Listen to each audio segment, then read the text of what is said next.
So I think what I enjoy the most about my current role are really two different things. So one, the work that we do at DCVLP is incredibly important. We're using our voice to help others in the community find their voice to achieve safety and stability. We're also empowering others to do that work. So I always say to people, I came to DCVLP because of the mission and the work that we do, and I've stayed because of the volunteer lawyer model. I find it really inspiring to work with volunteer lawyers to help them and support them, and in turn broaden our impact to be able to help more people in our community. As we embark on yet another year of uncertainty, there are those of us who continue the good fight for justice and equality for young women and girls across the DC metro community. My name is Laura Brown. I'm the Executive Director of First Shift Justice Project. My name is Marla Spindell, Executive Director of DC Kin Care Alliance. Melody Webb, and I am the Executive Director of Mothers Outreach Network. Hi, my name is Carol Bernard, and I am the Chief Executive Officer for the Amara Legal Center. My name is Bridget Stump, and I'm the co-founder and executive director at Network for Victim Recovery of DC. My name is Josh Doherty. I'm the managing attorney for IUDA's DC immigration program. My name is Alana Brown. I'm the executive director of the Safe Sister Circle. We realize that a life of service is not an easy task. One might ask, what does it take to endure the pain and struggle of others? I do this work with IUDA because I really think that everyone in this country deserves to be treated with respect, deserves to have the opportunity to live the life that they believe is best for them. And working at IUDA really gives me an opportunity to really work to help change people's lives. It's not that I'm changing people's lives, and I want to just make that clear, but I'm really working to help a client, to help individuals who are fleeing violence, who have endured horrendous conditions, be able to take control of their lives and make the decisions for the future and the plans for the future that they think will make them happy and successful and comfortable and give them the life that they have dreamed of. There are days that are really hard. I will say most folks that do victim support services or survivor advocacy, especially now, we're having hard weeks, we're having hard days. And I try to be really thoughtful and conscious that I'm very lucky in a lot of ways. And I have staff going into one of the busiest emergency rooms in the region during a pandemic to support sexual assault survivors. And we have not missed one case.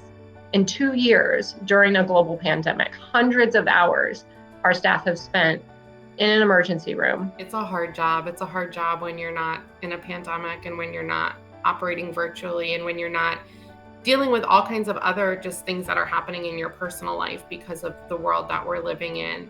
But it's been extra hard these past 2 years. And so really approaching our organization from a place of empathy and our staff from a place of empathy and making sure that our team members have what they need to be their best selves, to be showing up for our clients and being the best that they can be and delivering the best possible service. I do this work because of a merger of two variables in my life. Number one, I had spent my entire career prior to this working with low-wage workers in the context of a workers' rights clinic, and prior to that with unions, and prior to that wage and hour law.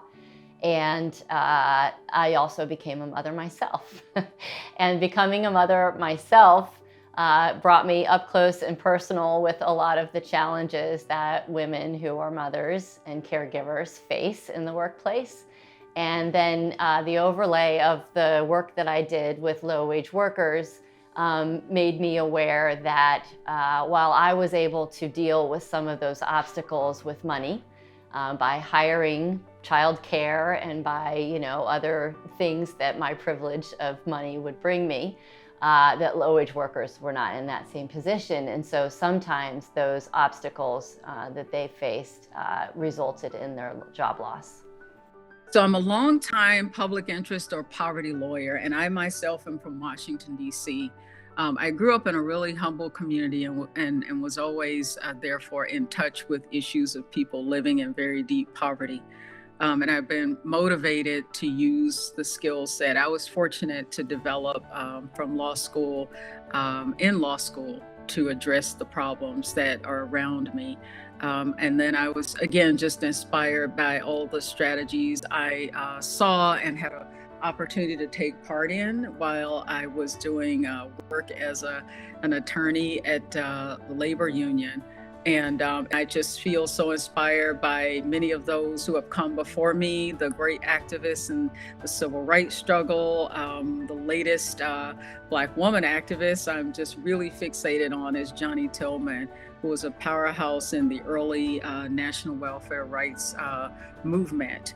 And so I draw strength from those powerful advocates. And then, of course, the dire needs around me in the city of Washington, D.C. are pretty compelling. And I just don't see any other way and have never seen any other better use for my legal training and my advocacy training than doing this work.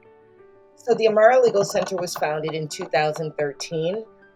We are a nonprofit legal aid organization providing free trauma-informed legal services to survivors of sex trafficking and to individuals who've been harmed by the commercial sex industry. And we are the only nonprofit legal aid organization serving both survivors and individuals involved in the commercial sex industry in the DC area. We're a legal services organization that represents relative caregivers who step up to raise children when their parents cannot. I identified an unmet need of these mostly grandmothers coming in to take custody of these children, but not knowing how to get legal rights, how to get benefits for them, and how to keep their children safe.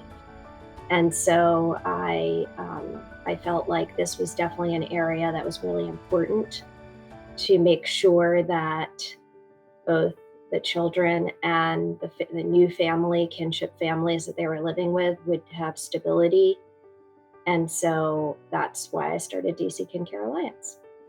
I draw my inspiration from my survivors. They're very strong women. They've been through a lot of stuff, a lot of hardships, but they are cautiously optimistic people. And so I kind of draw strength for that. They're willing to fight for their children. They're willing to fight for their well-being. I'm willing to fight with them. I kind of say we're a client-led organization, so we work together with our clients, and then we try to get justice, so to speak. The WBA Foundation is honored to salute this year's grantees in their continued efforts to be the beacon of light for all those in need. The WBA Foundation was our first foundation funder.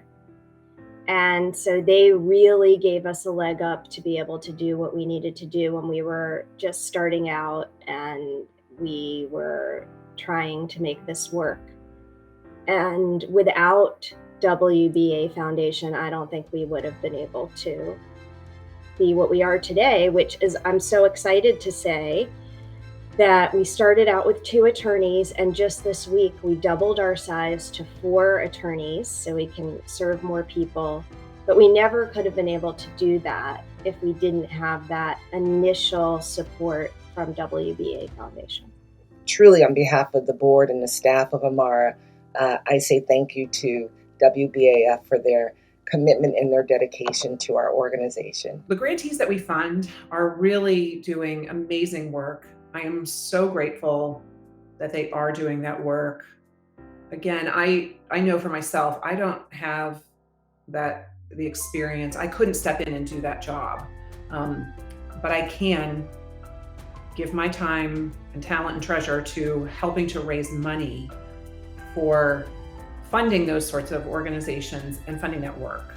And that makes me feel good, and it makes everybody on our board feel good. It makes our donors feel good, and we can be very proud of our work because it funds such excellent and necessary work.